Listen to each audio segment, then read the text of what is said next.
Hey everyone, welcome back to another video. Today I'm going to be showing you how to make your own Roblox Studio plugins. So let's get straight into it. Alright, so you're going to want to go to your Explorer, go to Script Service, and add a new script. Alright, and in here you're going to want to make two variables. So the first variable will be toolbar, and you're going to set that equal to plugin, create toolbar. And inside the parentheses, you will type in the name of your plugin. For example, let's just call this test plugin. After you've done that, you're going to make another variable, and you're going to call that button. And you're going to set that equal to toolbar, create button. And this function takes 3 arguments. So the first argument is the name of the button. So this will make a button to execute your plugin. So the first one will be the name, let's say run plugin. The second argument is a description of the button. So this button runs the plugin, for example. And the third argument is the icon of the button. So you set the third argument to a Roblox asset ID link. For example, this link points to a generic script logo.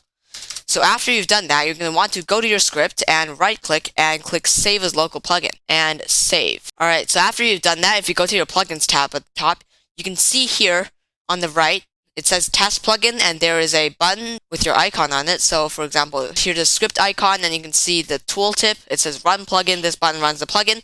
So right now, if you press the button, it does nothing because you haven't added any code to it yet. So I'm going to show you how to do that. Alright, so go back to your script, and to add functionality, you're going to want to make a new function. Let's call this on button. And here you can add your functionality. I'm just going to put in print hello world as a placeholder. And after that, you have to bind the function to the button click. So you're going to do that by saying button.click :connect and parentheses. And then in here, you're going to want to type in the name of your functions. For example, on button.